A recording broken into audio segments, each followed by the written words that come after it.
Geralmente, quando a gente procura um livro sobre relacionamentos, a esperança é encontrar meio que um mapa, né? Aham. Aquele guia passo a passo. Isso, exato.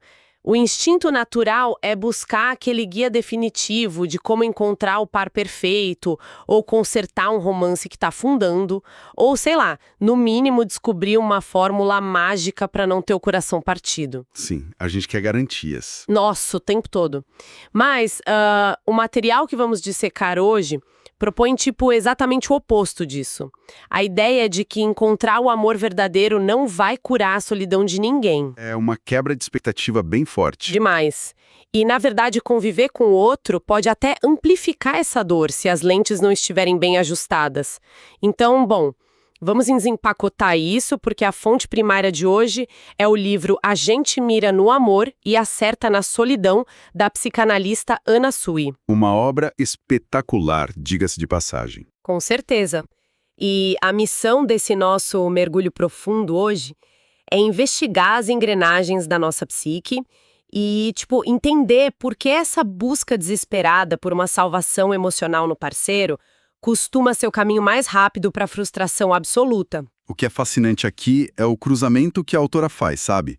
Ela pega conceitos super profundos da psicanálise e cruza com a forma como as relações humanas se desenrolam no nosso cotidiano atual. Uhum. O foco dela não é fornecer um manual para encontros bem-sucedidos. Pelo contrário, é um estudo analítico mesmo sobre o comportamento contemporâneo, focando especificamente no porquê de os relacionamentos modernos parecerem tão frágeis, tão propensos àquele descarte rápido, né? Pois é, a gente vê muito isso hoje em dia. Exato.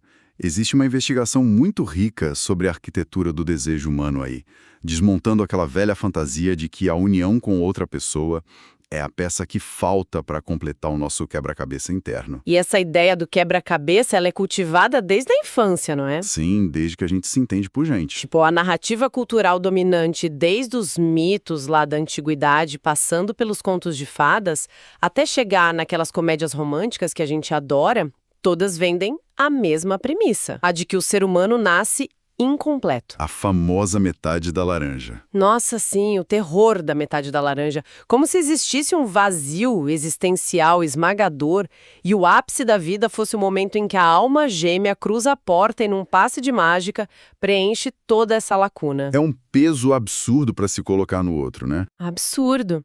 E a fonte principal hoje desafia essa premissa de frente. O argumento central é que a solidão não é uma doença que o amor tem o poder de curar. Ela é uma condição estrutural da nossa existência. Exatamente isso. A psicanálise aponta que esse sentimento de falta, ele é constitutivo do ser humano. Nós somos seres de linguagem, somos atravessados por demandas culturais desde que nascemos. Uhum. E por causa disso, sempre vai haver um abismo enorme entre o que a gente deseja e o que a realidade pode de fato nos oferecer. Ou seja, a conta nunca fecha. Nunca fecha. A idealização romântica moderna comete esse erro letal de transformar o parceiro amoroso num deus curandeiro. A crença social dita que, se há amor verdadeiro, o vazio interno simplesmente precisa desaparecer. E quando isso não acontece, porque, como a gente está vendo, é humanamente impossível que aconteça, a pessoa já assume que escolheu o parceiro errado, né? Perfeito. O material argumenta justamente isso. A solidão continua existindo dentro de um casamento de 40 anos ou no primeiro mês de uma paixão arrebatadora. Amar alguém e ser amado não silencia a angústia fundamental de existir. Sabe que eu fico muito chocada lendo esse material porque ele esbarra num fenômeno super comum e que a gente fala tão pouco. Pessoas que entram num relacionamento e continuam se sentindo profundamente sozinhas. E como tem gente assim, nossa... Né? Estão ali acompanhadas no café da manhã, dormindo na mesma cama, dividindo os boletos da casa, mas experimentando uma solidão abissal por dentro. Sim, é uma solidão acompanhada. E pensando nos mecanismos por trás disso, me vem muito uma analogia focada no tratamento da dor. É como se a gente administrasse um analgésico fortíssimo, daqueles de uso restrito em hospital, para tratar uma fratura exposta. É uma ótima imagem. O relacionamento atua como esse remédio. Ele, inunda o cérebro com dopamina, mascara a dor momentaneamente e cria toda aquela euforia do início da paixão. Mas o osso quebrado, que é o nosso vazio interno e as nossas fraturas emocionais, continua lá. intacto, precisando de um tratamento muito mais estrutural. né? E a ilusão da cura é o que torna o choque depois tão devastador. Porque o analgésico ele só suspende temporariamente a percepção da dor, né? Uhum. Durante a fase inicial daquele encantamento romântico, o nosso cérebro literalmente opera sobre uma química que suprime o senso crítico. A gente não percebe a própria angústia. Mas o efeito fisiológico dessa paixão, ele sempre tem prazo de validade. A química baixa uma hora. Sim. E quando estabiliza, a fratura volta a doer com a mesmíssima intensidade. E é bem nesse ponto que a dependência emocional costuma se disfarçar de amor romântico. Como assim disfarçar? É que quando o motor principal de uma relação é o terror absoluto de ser abandonado, o outro acaba perdendo a humanidade dele. Ele deixa de ser um indivíduo com vontades próprias e passa a ser usado só como um instrumento. Um instrumento para manter a dor da solidão adormecida. Nossa, pesada. Mas, tipo, até que ponto essa solidão é uma sentença inescapável em todos os casos? Se a presença do outro não alivia verdadeiramente essa fratura, qual é o sentido biológico ou psicológico da gente buscar criar laços tão profundos? Boa pergunta. Porque parece um cenário incrivelmente pessimista assumir que ninguém nunca vai nos alcançar de verdade. Será que as pessoas buscam alguém por um desejo genuíno de intimidade? Ou a relação virou só um mecanismo de fuga para não lidar com os próprios demônios num domingo à noite? Olha, a obra sintetiza essa resposta numa das frases mais contundentes do livro, que é: amar não é preencher a vazio. E veja bem, não é uma visão pessimista, é na verdade uma visão libertadora. Libertador em que sentido? No sentido de que, a partir do momento em que a gente aceita a solidão como parte inerente da condição humana e não como uma doença que tem que ser curada pelo afeto do outro, a dinâmica de buscar alguém muda completamente. Ah, entendi. Tira o peso. Exato. Se a motivação para estar com alguém é o desespero de fugir de si mesmo, o que você vai encontrar é um refúgio provisório e super instável. Amar de verdade exige, por mais paradoxal que pareça, a capacidade prévia de suportar a própria solidão. Ou seja, aguentar a própria companhia primeiro. Sim, porque apenas quem consegue estar sozinho sem desmoronar tem a estrutura emocional necessária para encontrar o outro, sem tentar devorar a pessoa ou usar ela como muleta. Faz todo sentido. E se o amor não tem esse poder de nos salvar do nosso próprio vazio, a consequência natural é que o convívio diário com outra pessoa vai ser, por natureza, um processo de atrito constante, né? Ah, com certeza. A convivência é atrito. A fantasia vende aquele conforto absoluto, mas a realidade entrega fricção. Lidar com os limites do outro, com as decepções diárias e com o fato simples de que o parceiro tem desejos que não incluem a gente, isso exige uma maturidade emocional gigantesca. O cotidiano é o palco onde as idealizações são desmontadas peça por peça, né? O atrito é basicamente o som do encontro com a realidade. Total.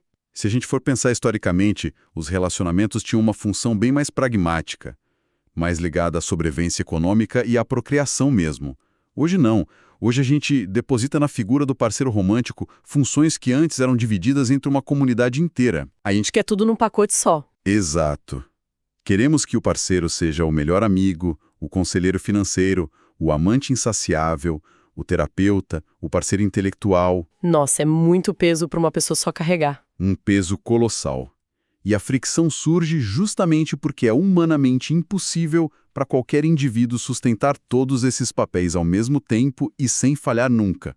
O amor real não é um mar calmo, sabe? Ele sobrevive na capacidade da gente negociar essas decepções. E aí é que a coisa fica, realmente interessante. Porque isso ganha contornos de uma crise gigante quando a gente coloca as redes sociais nessa equação. Ih, aí o negócio complica. Complica muito. Nós vivemos expostos a uma vitrine incessante de relacionamentos ultra-editados. O algoritmo não recompensa o atrito do dia a dia. Ele quer os melhores ângulos, as grandes declarações, as viagens perfeitas. Aquela vida de comercial de margarina. Exato. E as fontes observam um padrão muito claro hoje. Relacionamentos que dão a largada com uma intensidade completamente desproporcional. Quase como se o casal estivesse tentando replicar a estética de uma postagem viral com urgência, sabe? Sim, uma paixão performática. Mas esse ímpeto queima rápido demais. Quando a convivência real bate na porta e a pessoa percebe que o parceiro acorda de mau humor, tem manias irritantes, lida mal com o estresse, o relacionamento esvazia de um dia para o outro. O lance é que o ecossistema das redes sociais comodificou as relações humanas. A lógica do consumo invadiu a esfera afetiva, né? Tipo trocar um celular velho por um novo. Perfeito, como se um produto defeituoso devesse ser rapidamente trocado pelo modelo mais novo e perfeito. A nossa intolerância à imperfeição atingiu níveis altíssimos porque somos bombardeados por essas imagens de amores sem fricção. E aí a gente não aguenta o mínimo de frustração real. Exato. Qualquer dificuldade orgânica passa a ser lida imediatamente como um sinal de fracasso. A pessoa já conclui, escolhi errado, em vez de entender que está só esbarrando nos limites naturais de juntar duas vidas diferentes. E o resultado é esse ciclo de descarte acelerado. E o material destrincha esse mecanismo, né? Revelando que a nossa maior dificuldade é a incapacidade de aceitar o outro sem tentar moldar ele. A gente quer esculpir o outro. Na prática, a gente pega uma pessoa de carne e osso, com história e trauma próprio, e tenta encaixar ela amarretadas dentro de um molde que a gente criou antes mesmo do primeiro encontro. O famoso avatar. Isso. E aí, quando ocorre a frustração, fica aquela dúvida reflexiva para quem está sofrendo. Quem sofre a decepção amava a pessoa real que estava ali ou apenas a ideia, o avatar perfeito que criou na própria cabeça? Se a gente ligar isso a um cenário maior, tocamos no núcleo da teoria psicanalítica sobre a projeção. Como funciona isso na prática? O nosso cérebro anseia por previsibilidade, certo? Ao conhecer alguém novo, a complexidade daquela pessoa é muita coisa para processar. Então, como defesa, criamos esse avatar, um roteiro imaginário. A gente pega pedaços das nossas necessidades não atendidas na infância, junta com o que a sociedade diz que é ideal e projeta tudo nessa tela em branco que chamamos de parceiro. Nossa, e a gente se apaixona pela nossa própria criação. Exatamente. A gente se apaixona ativamente por essa projeção. Então, o que gera as crises conjugais mais severas não é uma falha moral do parceiro, mas o momento exato em que a pessoa real se recusa ou simplesmente não consegue atuar como esse avatar. A decepção é quando o ator sai do roteiro. É o choque violento entre o que desejamos para preencher nossa falta e o que o outro genuinamente pode oferecer. Mas, me tira uma dúvida. E nos casos em que a decepção acontece porque a pessoa revelou um comportamento completamente diferente depois de meses? Como assim? Tipo, tem uma diferença enorme entre se apaixonar por uma ilusão que eu mesma criei e ser ativamente enganada por alguém que fingiu ter os mesmos valores que eu, né? Onde termina a nossa projeção idealizada e começa a manipulação real do outro. Essa distinção é crucial. A teoria não nega que exista manipulação premeditada, gente mal intencionada, mas aponta que, na esmagadora maioria das relações comuns, a tal da mudança do parceiro não é falsidade ideológica. Não. E é o quê, então? É apenas a suspensão do esforço inicial de conquista. Pensa bem, no início os dois lados tentam apresentar a melhor versão possível, segurando as próprias neuroses, né? Claro, a gente sempre mostra o melhor lado primeiro. Sim. Mas com o tempo, a energia para manter essa performance acaba. E a personalidade real emerge.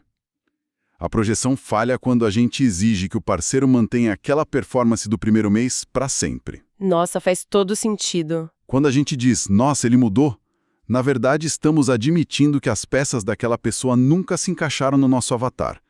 Mas a gente ignorou os sinais porque estava apaixonado. Cara, se a raiz de tanta frustração é a quebra desse avatar que a gente mesmo construiu, a direção da análise muda radicalmente de lado. Muda o foco. Total. O microscópio sai de cima dos defeitos do parceiro e vira um espelho gigante apontado para nós mesmos. A conversa deixa de ser porque o outro me machuca tanto e passa a ser o que essa minha reação desproporcional revela sobre as partes mais sombrias de quem eu sou. E essa transição exige uma coragem brutal de fazer uma autoanálise pesada. A obra da Anna Sui foca bastante nisso. A relação com o outro revela a nossa relação com o nosso próprio eu. Relacionamentos longos viram espelhos, né? Espelhos implacáveis. A proximidade íntima arranca as defesas emocionais. O parceiro, muitas vezes, atua não como o causador das dores, mas como um gatilho que expõe fraturas que a gente já carregava muito antes daquele encontro. É tipo pensar nessa dinâmica do espelho como usar uma daquelas lupas de detetive em cima de uma página de um livro. Como assim? A lupa, ela não tem a capacidade de escrever palavras novas no papel. Ela não cria história. Mas ela faz com que a palavra que já estava impressa ali fique gigante, distorcida e completamente impossível de ignorar, sabe? Nossa, perfeito. A palavra que tá lá desde a infância for insegurança ou medo da rejeição, o relacionamento vai ampliar isso até tomar conta da página toda. O mecanismo da projeção é exatamente esse da lupa. Pense em emoções muito corrosivas, tipo o ciúme patológico, ou aquela sensação crônica de que o abandono está chegando a qualquer momento. Sim, que destrói qualquer casal. Quando isso domina o ambiente, a reação instintiva é transferir a culpa. A gente aponta o dedo e decreta: essas suas amizades me deixam inseguro. Ou, o seu jeito de agir me provoca ciúmes. A gente sempre culpa o outro. Sempre. Mas a psicanálise inverte isso. Esses sentimentos não foram injetados em você pela relação. Essa ferida do abandono já morava aí dentro. O parceiro só esbarrou, muitas vezes sem querer, nessa ferida aberta que nunca foi tratada numa terapia, por exemplo. O relacionamento traz o lixo emocional para a superfície, mas não é a fábrica que produziu esse lixo. Entendi. Mas olha, isso me levanta uma bandeira vermelha gigante. Qual? Se a gente partir da premissa de que o ciúme e a insegurança são sempre fantasmas internos que o outro apenas despertou, a gente não corre o risco de isentar parceiros genuinamente tóxicos. Esse é um ponto de atenção muito importante. Porque assim, se alguém mente o tempo todo, quebra combinados ou trai a confiança, a insegurança de quem foi traído não é culpa das atitudes de quem mentiu. Como é que a gente separa a paranoia nossa do dano real causado pela quebra de confiança? Essa é a linha tênue da responsabilidade efetiva. Essa ideia de que o relacionamento revela nunca, em hipótese alguma, serve como passe livre para justificar abusos, mentiras estruturais ou desrespeito. Que bom, porque senão vira bagunça, né? Exato. A quebra de confiança gera um dano real.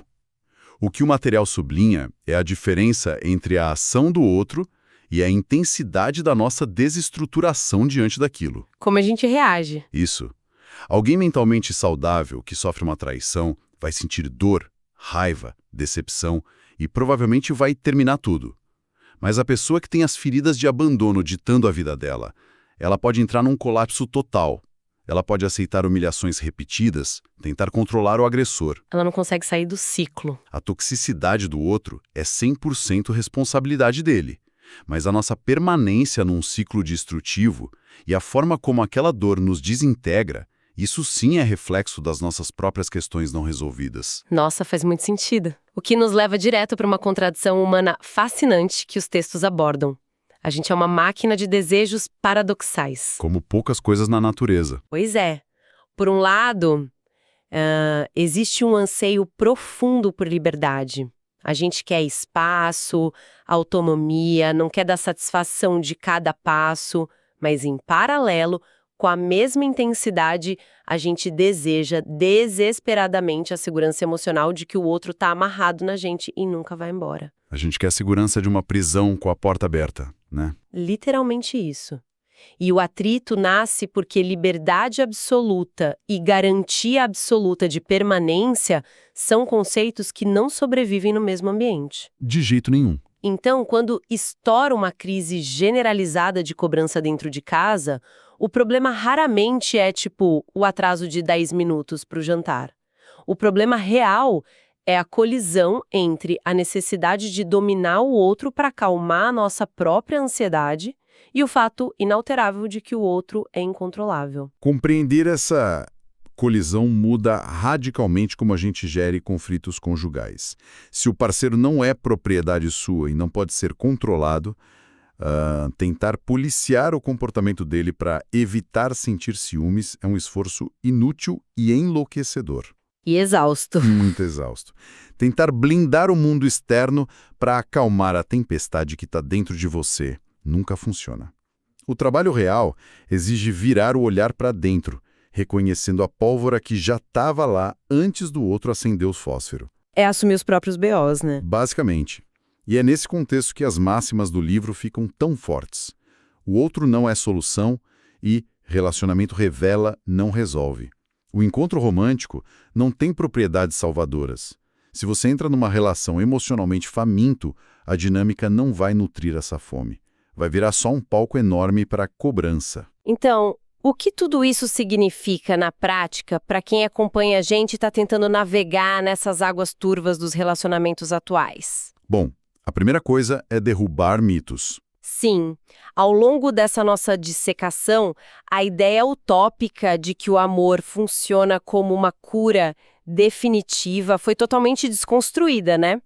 O material força a gente a engolir a pílula amarga de que a presença do outro não erradica a nossa solidão fundamental, só dá uma nova roupagem para ela. Você troca a solidão de estar sozinho pela solidão de tentar entender o mistério que é a pessoa dormindo do seu lado. Exatamente. A gente entendeu também que o amor real é pavimentado por essa fricção constante entre a fantasia que a gente desenha e a realidade nua da convivência. E que o parceiro atua como um espelho de altíssima resolução, jogando na nossa cara os medos que a gente se recusa a tratar na terapia. E essa síntese que você fez é uma ferramenta de sobrevivência emocional indispensável hoje. No mundo obcecado por otimização, onde tudo é descartável no primeiro sinal de dificuldade, assimilar essas verdades muda o jogo. Alivia muito o peso. Muito. Compreender que ninguém veio a esse mundo com a missão de consertar suas falhas é o passo mais maduro para parar de exigir o impossível das relações. Quando a gente abandona a busca por um salvador perfeito, finalmente abre espaço para olhar o indivíduo falho e real na nossa frente. E apreciar que, apesar de todo o atrito, ele escolheu estar ali com a gente, né? Exatamente. Tem um alívio imenso nisso. Tirar o peso cósmico de você precisa ser a minha razão de viver dos ombros de quem a gente ama deve melhorar instantaneamente a respiração dentro da relação. O ar fica mais leve na casa. Fica, mas não dá para negar que esse processo devolve uma responsabilidade bem esmagadora para o nosso próprio colo, né? A responsabilidade solitária de lidar com a nossa própria bagagem, de arrumar a própria cabeça sem esperar que o outro venha fazer a faxina pesada por nós. Mas é aí que está o crescimento. A responsabilização pessoal é o núcleo da maturidade afetiva. E eu queria até deixar uma reflexão final sobre isso, pensando nessa questão da solidão que a gente debateu tanto hoje. Por favor. Se a gente parar de tratar os relacionamentos como essas missões de resgate pessoal e aceitar que um certo grau de solidão é simplesmente parte da vida humana, será que essa aceitação radical da nossa própria solidão inegociável não seria, ironicamente, a única ponte possível para o encontro genuíno com o outro? Onde a gente vê o outro pelo que ele é e não pelo que a gente precisa que ele seja? Nossa, essa reflexão muda o eixo das coisas completamente. Transforma a perspectiva. Transforma o que parecia um pessimismo inicial numa fundação super sólida para construir algo real. Sugere que o verdadeiro trabalho do amor começa por aprender a ficar confortável no escuro e no silêncio da própria mente, antes de querer convidar alguém para entrar na sala. É o primeiro e mais importante passo. Bom, que essa nossa exploração de hoje sirva para abrir espaço para conexões muito mais lúcidas e reais na vida de quem nos ouve. Continue questionando as rotas fáceis e os mapas perfeitos que a cultura tenta vender. A gente se encontra na nossa próxima análise profunda.